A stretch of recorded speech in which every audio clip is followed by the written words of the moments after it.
इस दुनिया की सबसे ऊंची इमारत बुर्ज खलीफा, जिसकी हाइट करीब 828 मीटर है। क्या आप जानते हैं कि जब इस बिल्डिंग को बनाया जा रहा था तो सीमेंट का जो मिश्रण है वो जमीन पर ही बनाया जा रहा था। अब आप इसकी हाइट का अंदाजा कुछ ऐसे लगा सकते हैं कि सीमेंट ऊपर ले जाते समय रास्ते में ही ऊपर सूख जाया करता था।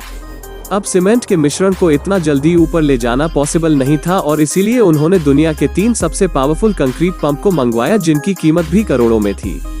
अब दोस्तों, इसके अलावा क्या आप जानते हैं कि बुर्ज खलीफा की जमीन के नीचे कितना सारा सरिया डाला गया है? आखिर क्यों बुर्ज खलीफा के काम को बीच में 1.5 सालों के लिए रोक दिया गया था और आज के टाइम पर बुर्ज खलीफा की एक दिन की कमाई कितनी होती है? इन सभी सवालों के जवाब जानने के लिए आप बस वीडियो के लास्ट तक हमारे साथ बने रहिए। तो चलिए वीडियो को शुरू करते हैं। दोस्तों, अगर हम बुर्ज खलीफा के टॉप फ्लोर की बात करें तो वहां से कहा जाता है कि पड़ोसी देश ईरान को भी देखा जा सकता है। वैसे तो इस दुनिया में बहुत कम लोग हैं जो कि बुर्ज खलीफा के टॉप फ्लोर पर गए होंगे और वहां पर जाकर खाना खाया होगा, क्योंकि दोस्तों वहां पर सिर्फ एक टाइम का खाना 5 से 6 लाख रुपयों में पड़ता है। बुर्ज खलीफा की जो विंडो है वो देखने में ऐसा लगता है कि नॉर्मल सा ग्लास है, लेकिन आपको बता दें कि पहले यहाँ पर नॉर्मल ग्लास ही लगाया गया था, लेकिन उस समय अंदर का टेम्परेचर 100 डिग्री तक पहुँच गया था, जितने में तो पानी भी उबलने लगता है। अब ऐसी सिचुएशन में अगर कोई इंसान अंदर चला गया तो आप सोच सकते हैं कि आखिर उसका क्या हाल होगा। अब दोस्तों, अगर इस केस में एसी लगवाते तो बिजली का खर्चा ही हर महीने करोड़ों रुपयों में आता, जो कि बिल्कुल भी एफिशिएंट नहीं था और इसका सोल्यूशन ढूंढने में उन्हें करीब 1.5 साल लग गए। अब मशहूर इंजीनियर जॉन जिराफ ने एक खास तरह के ग्लास को बनाया जो कि सूरज की यूवी रेज से गर्म नहीं होते थे। अब ये ग्लास $40,000 का था और ऐसे में यहाँ करीब 24,000 पैनल लगने वाले थे। अब हुआ यूं कि उन्होंने इस कॉस्ट को कम करने के लिए बुर्ज खलीफा के पास में ही उस ग्लास की फैक्ट्री बना ली और इस तरह उन्होंने करोड़ों रुपयों का खर्चा दिमाग का इस्तेमाल करके बचा लिया। आपको पता होगा कि पहले बुर्ज खलीफा की जमीन रेत से भरी हुआ करती थी और ऐसे में आप सोच सकते हैं कि बुर्ज खलीफा जैसी अगर कोई ऊंची या फिर महंगी बिल्डिंग उस पर बना दी जाए तो वो कभी भी गिर सकती है और बुर्ज खलीफा तो उस पर खड़ा ही नहीं हो पाता।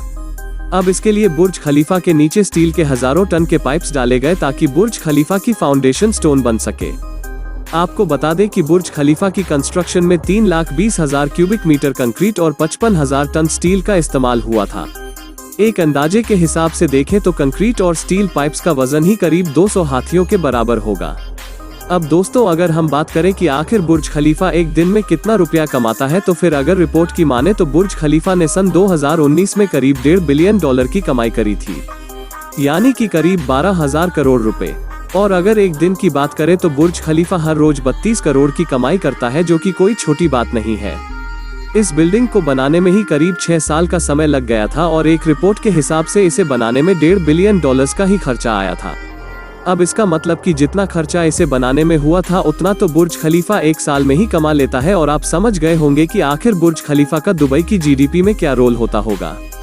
दोस्तों, कई लोगों को ऐसा लगता है कि बुर्ज खलीफा के ऊपर कोई 10 से 15 फीट का पाइप लगाया गया है, लेकिन नेचुरल में ये पाइप करीब 136 मीटर लंबा और 350 टन वजनी है।